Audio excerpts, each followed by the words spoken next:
What's up, guys? Komi here. Kind of a different change of pace video, but it will involve a little bit of my build crafting and how I'm probably going to be doing stuff for next season. So, moving on into Season of the Deep, which will be season 21, um, we will be getting new seasonal artifacts. It's pretty self explanatory. Everybody's kind of talking about them right now, but I wanted to talk about them right now because generally a lot of my content has been build crafting, and I kind of do want to talk about how a majority of the builds that I have done beforehand will be not only nerfed in a sense because we're losing our current season artifact, but moving into next season, well, we're going to have even more builds and so on and so forth.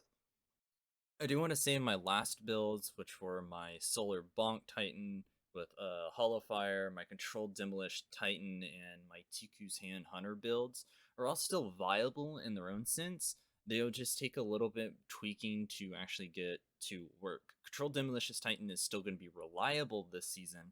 The only thing is that there's going to be slight differences in the start and slight changes that we're doing to the subclass. I might make a complete updated video, but that is something for another time. Now, with this season's artifact going away, we are getting a new season artifact for season 21. And I kind of want to go over it. There's a bunch of different updates here, and of course we have the strand stuff, which is generally something that everyone is going to be able to get their hands on as long as you own Lightfall. So these things are going to be interesting to see how they're going to work, not only in PvE but also PvP. Um, Threaded Spectre basically just allows hunters to get some threadlings, which is cool. Flechette Storm is just kind of like the hunter's melee, but at a more rapid pace. And then you have the Wanderer, which is kind of just an old school Warmind Cell type thing. Starting next season, we'll actually be able to completely refund our artifact perks, meaning that if we select certain ones from column 1, we can deselect them, I believe it's what it's considering. So, let's see. Remember that season artifact changed a bit recently with Nightfall mods changing the perks. They're always on. Starting with Season of the Deep, another change is coming. You'll have the option to refund perks from the artifact individually, one by one. So adapting each activity and crafting the most focused build with is easier than before. Starting with column 1, we have Anti-Barrier Auto, Unstoppable Hand Cannon, Overload Scout, Overload Trace, and Unstoppable Glaive. So the cool things here are Overload Trace, which is going to be really fun. We haven't had Overload Trace in, I want to say, what, 2 or 3 seasons? So it's cool seeing it come back, and from what we've heard from the leaks, there will apparently be a new Trace rifle that will be coming to the game. Completely, we know the element, but I won't go ahead and spoil the element here. It's just people might have to wait and see until they can get their hands on it. Unstoppable Glaive, which is no surprise. There were rumors apparently that Unstoppable Glaive was supposed to be Unstoppable Shotgun, which did not become true at all. Going into column 2, we will have Authorized Arc, Void, Strand, and Melee. So you can already see that Arc is getting a huge buff this season, and Void still remains as the current kind of high hope for this. Like, it seems like Void might be sticking around all season or all year, which I hope it don't, because I was expecting it to be like Arc Stasis here and not Arc Void. So I hope Stasis gets something to help it very soon. And of course, like before, we also have the Strand mods. Looking at Arc specifically, this is the thing that needed the most help, especially subclass wise. Void is still going to be extremely strong, and so is Strand. The only problem is I'm very hesitant on running Void Warlock, but I'll run Void Hunter and Void Titan any day. Arc is still kind of a gray area.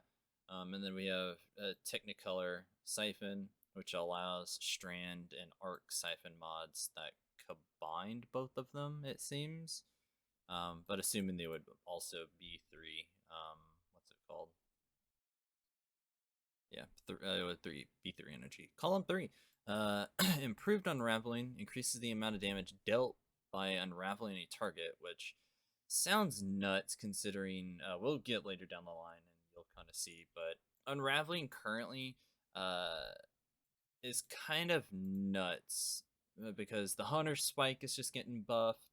Um, Even in high end content, when I was running Strand Titan, I could still kill enemies relatively easy with my melee if I was in a tight situation. Um, and hunter, or sorry, warlocks, that's kind of self-explanatory. You just throw your melee out and it'll just unravel a target. Deeper Origins greatly improves the benefits provided by Unsatiated Hunger, Nanotech Tracer Rockets, Harmonic Resonance, and Noble Deeds. Unsatiated Hunter, I believe, is the new seasonal um, origin trait. I completely forget how it does, but I've heard rumors of it just being reversed surplus, apparently. I think so. If you're losing your abilities, then it does something to the gun. Onto the breach, defeating a void debuff target creates a void breach while your void subclass is equipped. Void breaches are going to be a very big thing this season, which is cool. Not only are we getting a big void breach thing, but we're also getting the mod where if you pick up a void breach, it also gives you an armor charge, which is something that we saw last season with Solar Surge, but it's going to be slightly nerfed in this case. Um, Electric armor stay amplified longer while your arc subclass is equipped. Then we have Thunderous Retort, which grants bonus arc super damage if casted while critically wounded or while amplified. Lasts until the end of the super activation. I think this here is generally going to be the strongest thing on this list because this shows not only the return of Chaos Reach, but also of Curious Thunder Crash. So Thunder's Retort so far is looking like one of the best things to go for here, especially in terms of the arc side of things. I have noticed here that there aren't as many like crazy strand stuff throughout this list, so we're going to kind of just question on what's going on with strand this season. Column 4, Strand Soldier. Your strand weapons gain unraveling rounds whenever you gain woven mail while your strand subclass is equipped. So this is cool because this is definitely going to empower a lot of the strand subclasses, mainly strand hunter and titan, because titan gets the aspect that if you destroy or throw a tangle, you have like a pulse of woven mail, meaning that you're going to have some great uptime for woven mail, and at this point, unraveling rounds. Overcharged armory, weapons with unsatiated hunger, nanotech rockets, harmonic resistance, and noble deed traits are always overcharged when you have that modifier active. That means if these modifiers are active, they're going to get a 25% damage buff, kind of by default. So, harmonic resonance is going to be an interesting one because you could run Briar's linear fusion or the I think it's Craxus's I forget what it's called, but it's a grenade launcher with something like what's the Rufus's Fury, and you're always going to have a very cool 25% damage boost with that gun. Now, that isn't going to stack with the Strand seasonal modifier, which I believe is going to be next season, because Strand seems to be their main focus. Protective Breach, picking up a Void Breach gives you an overshield or refreshes your existing overshield. This one is questionable, but it's going to help a little bit. It's going to help a lot with the Gerfalcons, because Gerfalcons not only will give you the overshields from I think it's a finisher, but going back to the last column where if you defeat a void debuff target, and specifically with the Gerfalcons, it's going to be volatile. This will basically help any overshield. It'll basically give you a free overshield if invis wasn't enough. Especially if you go back to my Void Titan build that I did, I stated that we were gonna be using what's it called? A repulsor brace SMG, and this seems like it's the same case that if you have a repulsor brace with this one too, you can also just get a free overshield, and you're gonna have really good constant enough time with that overshield. Counter charge, you gain a stack of armor charge when you stun a champion. I believe this is the exact same one that we got a few seasons ago. I don't think it was for Season of the Lost. I believe it was one of the seasons before, but this was extremely good in terms of in-game content. So it's cool to see this one actually returns and technically is stronger than what it was before. Amped up, gain damage resistance while amplified, which is kind of just what Arc does already, but now this is going to be present in pretty much everywhere. Mainly the one place that my friends have been talking about that it's going to cause the most issue, especially with this, is PvP. Specifically with Arc Warlock, where Arc Warlock can consume the grenade and get a free Arc Soul, and they also become amplified in that time frame. So if they have that Arc Soul and they have Getaway Artist, they're going to pretty much get free damage resistance. And dependent on how good their grenade uptime, it's going to be pretty common. Column 5, Conductive Cosmic Needle. Targets affected by strand debuffs take increased damage from Arc and Void abilities. So this is going to be interesting because we've already seen that targets with unraveling rounds up top will actually take more damage, but now they're going to take even more damage from Arc and Void.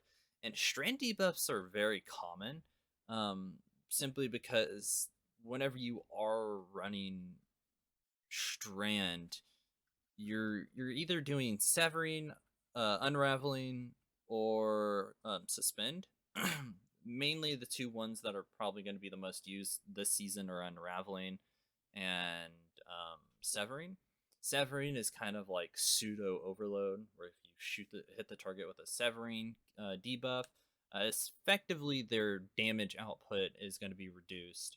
And of course, unraveling is going to do like the weird nanite kind of like strings and kind of seek out additional targets. So very strong. This is also probably going to be present in a lot of Arc and Void builds going forward. Shock and Awe. Arc Final Blows where he amplified summon a burst of lightning that damages and jolts targets. This feels like one that's going to be more in like early game or kind of like mid game area, because depending on where, okay, so it's Arc Final Blows were amplified. So I'm assuming this would mean it would be on the target. And I really wish they would state that, because it makes it sound like it's also emitting from you, which is, I believe it's a fragment from Arc. I haven't played very much Arc, but I'm sure that's going to change this season. Supernova, picking up a Void Breach causes your next source of Void damage to create large weakening pulse. I think generally this is going to be the craziest thing right now, especially because of the last two we've talked to, and this just means Gerfalcon's Hunter is just going like tenfold stronger. It was very strong last season, and it's going to be very strong this season. Squad goals. Performing a finisher while your amplified grants amplified to nearby allies when your Arc subclass is equipped, meaning that you can equip amplified even when you're not on an Arc subclass. Performing a finisher when you have Woven Mail grants Woven Mail to nearby allies when your Strand subclass is equipped. Again, that's just Woven Mail to other enemy allies. And performing a finisher while you have Devour grants Devour.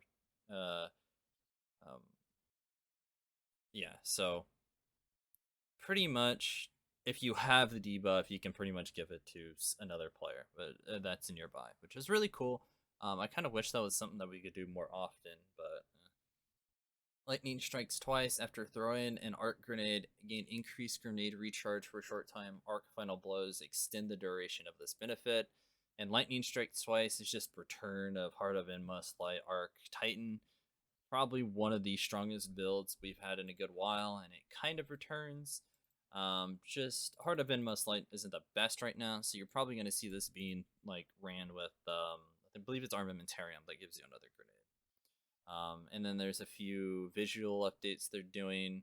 I believe here there will be an hour and a half downtime for next season's launch. So basically, this will help them kind of stabilize the server. So yeah, Guardian Games comes to an end. Good job for your Wind Titans, and most importantly for our fallen commander. Rest in peace, Lance. Teams and some Asian support stuff that Bungie goes over, which the emblem looks cool too. By the way, I love like the wavy things that goes onto it. Looks really cool. Emblem for Twitch subs, which there you go. Last chance Bungie rewards, and of course you got some very cool art, cool Monarch art, Drifter, the Sig, and yeah. So that's generally everything I wanted to go over. There is a quick update that I do want to talk about with my previous build videos. So give me a second.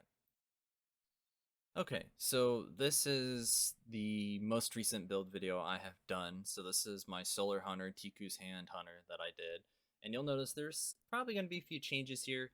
I have the Season 20 here, most important, and there is a post-Season 20 edit where basically it tells you whether or not these builds are still viable or not. So for this build, for example, switch to Incendiary. This basically just goes to say that these builds are outdated, but they're still partially viable. I'll let you guys know if they are still viable via the description.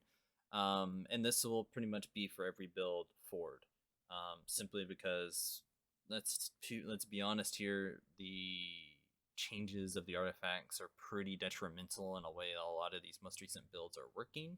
So I want to make sure that whenever you guys do get a build, you guys understand that after the season ends, this build will probably not perform as much as you would like. So anyway, I generally do think that is all for the video that I wanted to go over.